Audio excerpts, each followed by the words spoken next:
नमस्कार फ्रेंड, मैं आपके समक्ष आकाश सैनी अपने YouTube चैनल नवीन स्टडी 91 पे मैं आपका हार्दिक स्वागत करता हूं। और मैं पिछली क्लास के साथ उसमें लेके आया था मैं राजस्थान के प्रमुख पठार।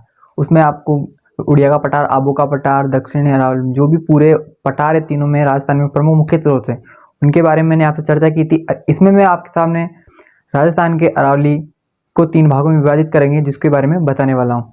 तो ऊंचाई के आधार पर तो अरावली पर्वतीय प्रदेश को ऊंचाई के आधार पर कितने भागों में बांटा गया है? तो 3 भागों में। ऊंचाई के आधार पर अरावली पर्वतीय प्रदेश को 3 भागों में बांटा गया है। कौन कौन सी? उत्तरी अरावली, मध्य अरावली व दक्षिणी अरावली। ठीक है, तो हम आज पढ़ने वाले हैं सबसे पहले उत्तरी अरावली के बारे में। तो उत्तरी अरावली की औसत ऊंचाई 450 मीटर। 450 मीटर कितनी? 450। विस्तार की बात करें तो कहाँ पर उत्तरी अरावली फैली हुई है? तो ये झुंझुनू, सीकर, अलवर, जयपुर। कहाँ? झुंझुनू, सीकर, अलवर, जयपुर। ठीक है, तो इसमें प्रमुख पहाड़ियाँ हैं जो कौन कौन सी हैं, तो इसके बारे में हम एक बार अच्छे से देख लेते हैं कि कौन से जिले में कौन कौन सी पहाड़ियाँ आती है। तो हम पहले करते हैं झुंझुनू जिले की बात। तो झुंझुनू जिले में कौन सी पहाड़ी आती? बबाई। तो कौन सी है, कितनी मीटर ऊंची है? 780 मीटर ऊंची पहाड़ी है। और रघुनाथगढ़, सिक्कर। रघुनाथगढ़ में कौन सी है? सिक्कर में रघुनाथगढ़, जो कितनी है? 1055 मीटर। ठीक है, आपको यहाँ समझ में आ रहा हो। और उत्तरी अरावली की सबसे ऊंची चोटी कौन सी? तो वो कौन सी है? रघुनाथगढ़। और हम आगे के दूसरे जिले की बात करते हैं कि जयपुर जिले में सबसे ऊंची चोटियाँ कौन कौन सी? तो खो 920, इसमें फिर बरवाड़ा, बैराट, जयगढ़, नाहरगढ़, ये क्या है? जयपुर जिले की प्रमुख चोटियाँ हैं। ठीक है, और जो अलवर जिला है, अलवर जिले की प्रमुख चोटियाँ में सबसे पहले हर्षनाथ की पहाड़ियाँ आती है, जो 820 मीटर की है, सबसे ऊंची चोटी है। और भैरोज, बिलाली, सिसवास, बानगढ़, सरसिका, अलवर, यहाँ की क्या है? प्रमुख चोटियाँ हैं। अलवर की प्रमुख चोटियाँ हैं। तो आपको यहाँ से समझ में आ गया होगा। और जो हमारे चैनल पर नए हो, सब्सक्राइब कर दें और बेल आइकन बटन को प्रेस कर दें, जो आपको आने वाली वीडियो है जो सबसे पहले मिल सके। और इसी के साथ आप एक बार इसका स्क्रीनशॉट ले लीजिए।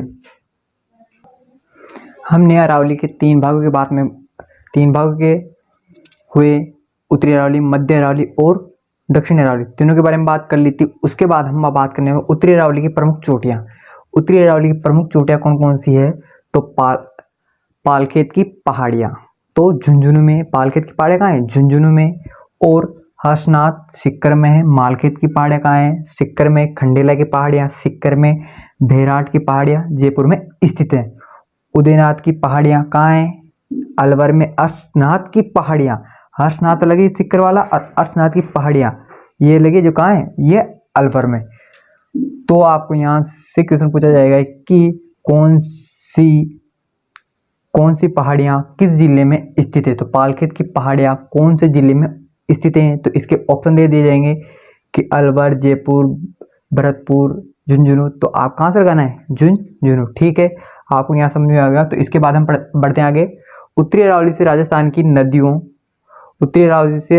नदियों का उद्गम की बात करें तो कांतली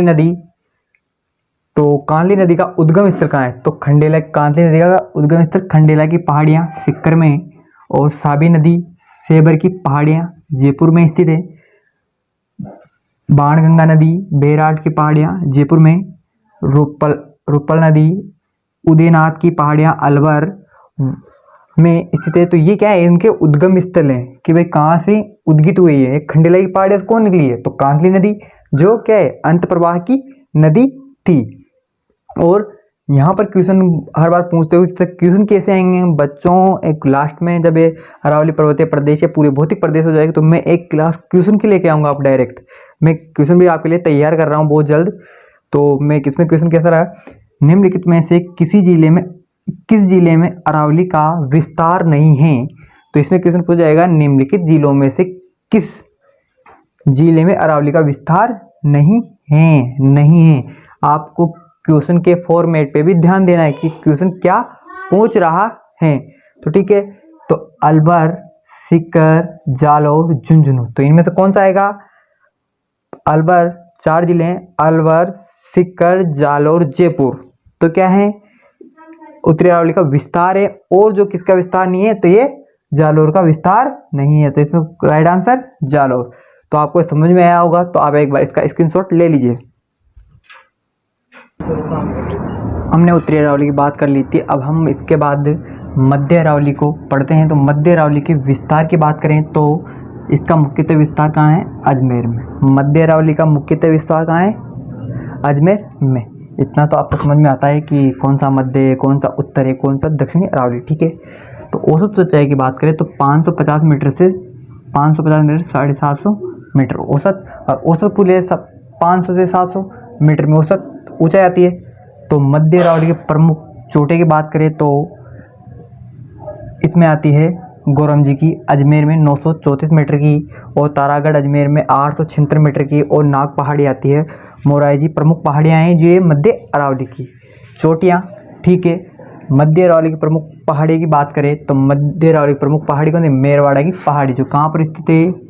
अजमेर में। इसके बाद हम आगे बात करते हैं मध्य अरावली के प्रमुख दर्रे। अब दर्रे किसे कहते हैं? तो दर्रा या नाल या घाट किसे कहते हैं? पहाड़ों या पहाड़ियों के मध्य संकीर्ण या सकराब रास्ता, उसे क्या कहते हैं?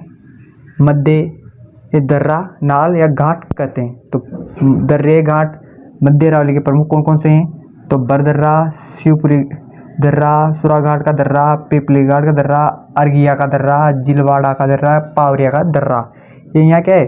प्रमुख दर्रे हैं।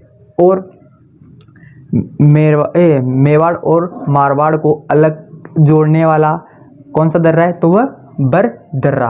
ये दर्रा है जो मेवाड़ और मारवाड़ को क्या करता है? जोड़ने का कार्य करता है। और मध्य अरावली की प्रमुख चोटी की प्रमुख नदियों की बात करें तो लूनी नदी, और जो नाग पहाड़ियों से उद्गम स्थल है, लूनी नदी का उद्गम स्थल का है नाग पहाड़ी। ठीक है, और रूपनगढ़ नदी। ये थी हमारे मध्य अरावली की हमने बात कर ली। इसके पहले हमने उत्तरी अरावली की बात की थी, इसके मध्य अरावली की भी बात कर ली, और आपको अच्छे समझ में आ रहा होगा, हमें जहाँ तक आशा है। और एक बार इसका स्क्रीनशॉट ले लीजिए। इसके पहले हमने मध्य अरावली के बारे में चर्चा की थी। हम अब करने वाले हैं दक्षिणी अरावली। दक्षिणी अरावली का विस्तार की बात करें तो ये राजसमंद, सिरोही और उदयपुर में विस्तृत है। कहाँ कहाँ है? राजसमंद, सिरोही और उदयपुर में क्या है? ये विस्तृत है, मतलब फैलाव हुआ है दक्षिण अरावली का सबसे ज़्यादा। तो दक्षिण अरावली की प्रमुख चोटियाँ कौन कौन सी है दक्षिण अरावली में? तो गुरु शिखर, शेर, दिलवाड़ा, जरगा, अचलगढ़, कुंभलगढ़, धोनिया, ऋषिकेश, कमलनाथ की, सज्जनगढ़, सायरहा, लीलागढ़, नाग पहाड़ी और गोगुंदा। ये कहाँ है? दक्षिण अरावली में। दक्षिण अरावली में तो गोगुंदा कहाँ है? उदयपुर में। और कुंभलगढ़ कहाँ है? राजसमंद में। तो ऐसे, और इसकी औसत ऊंचाई की बात करें, दक्षिण अरावली में औसत ऊंचाई कितनी है? तो ये 900 मीटर की औसत ऊंचाई रहती है। और यहाँ से क्वेश्चन के ऊपर, राजस्थान में अरावली की सबसे ऊंची चोटी किस जिले में? क्या है? राजस्थान में अरावली की सबसे ऊंची चोटी किस जिले में? तो सिरोही में सबसे ऊंची। सिरोही से राजसमंद के मध्य पाई दक्षिणी अरावली में। ठीक है, राजस्थान में अरावली की सर्वाधिक चोटियाँ किस जिले में? तो उदयपुर और राजसमंद जिले में स्थित दक्षिण अरावली की प्रमुख चोटियाँ कौन कौन सी? कुंभलगढ़, राजसमंद 1224 मीटर की जो हैं कुंभलगढ़ की। और इस हमने प्रमुख चोटियों की बात कर ली थी। हम पढ़ेंगे अब दक्षिणी अरावली के प्रमुख दर्रे कौन कौन से हैं। तो पाली 3 जिले आते हैं, 3 जिले आते हैं दक्षिणी अरावली में। तो पहला पाली, उदयपुर, राजसमंद। तीनों के प्रमुख दर्रे कौन कौन से हैं? तो पाली में देसूरी दर्रा, सोमेश्वर दर्रा, रूपनघाट का दर्रा। उदयपुर में कुलवारी की नाल, केवड़ा की नाल, पगलिया की नाल और देवारी वाहती दर्रा। ये क्या है? ये एक जिले वाइज सिस्टमेटिक मैंने जमा रखे हैं, तो आप ऐसा का ऐसा उतार लीजिए। और राजसमंद में कांवली घाट का दर्रा, गोरम घाट का दर्रा, हल्दी घाटी दर्रा और हाथी गुड़ा। तो ये राजसमंद में हल्दी घाटी दर्रा है, जिसमें हल्दी घाटी का युद्ध लड़ा गया था, और इसे रक्तलाई के नाम से भी जाना जाता है इस स्थान के। और यहाँ पर प्रमुख क्वेश्चन यहाँ से पूछ लिया, राजस्थान में गुजरने वाला एकमात्र एक्सप्रेसवे NH 48।